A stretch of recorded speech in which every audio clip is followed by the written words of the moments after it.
यूं तो हमेशा से डकैतों की दुनिया में पुरुष डाकुओं का ही दबदबा देखा गया है, लेकिन 1980 के दशक में एक महिला डाकू ने अपने आतंक का ऐसा मंजर कायम किया था कि पूरा चंबल बस उसके नाम भर से कांप जाता था।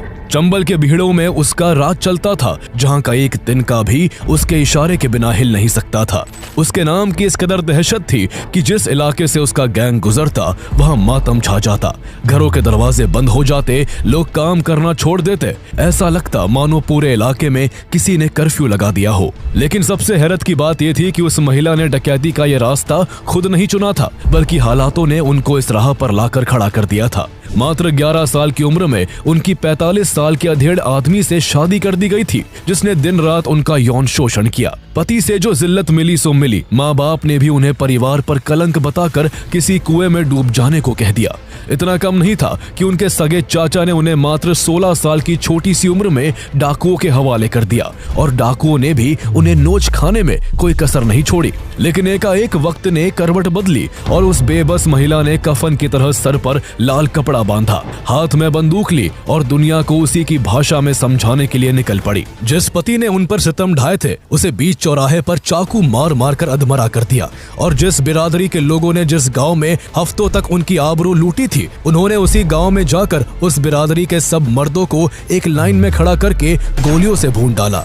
आइए जानते हैं कहानी बैंडिट क्वीन के नाम से मशहूर भारत की मोस्ट वांटेड वुमन फूलन देवी की, जो किसी के लिए मसीहा थी तो किसी के लिए खूंखार हत्यारन।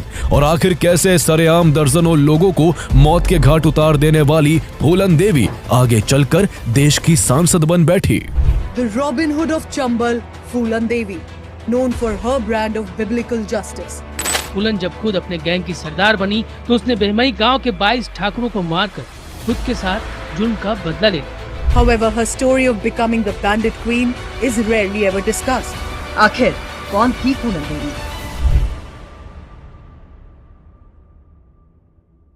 फूलन देवी का जन्म 10 अगस्त 1963 को उत्तर प्रदेश के जालौन जिले के एक छोटे से गांव गोरहा का पूर्वा में एक दलित परिवार में हुआ था।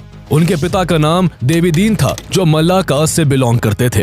फूलन के अलावा परिवार में उनके 3 बहनें और एक भाई था। गरीबी के कारण उनका परिवार दूसरों के खेतों में काम करता था। उनके पास जो थोड़ी बहुत जमीन थी उस पर चिकपीस, सनफ्लावर्स और पर्ल मिलेट उगाकर किसी तरह गुजारा होता था। बहुत कम सुविधाओं में भी सब कुछ ठीक चल रहा था। लेकिन कुछ समय बाद जब फूलन के दादा का निधन हुआ तो उनके पिता की जमीन को उनके चाचा बिहारी लाल ने जोर जबरदस्ती से छीन लिया और उनके परिवार पर खूब जुल्म ढाए। फूलन देवी का स्वभाव शुरू से ही गुस्से वाला था। फूलन देवी उस वक्त केवल 10 साल की थी, लेकिन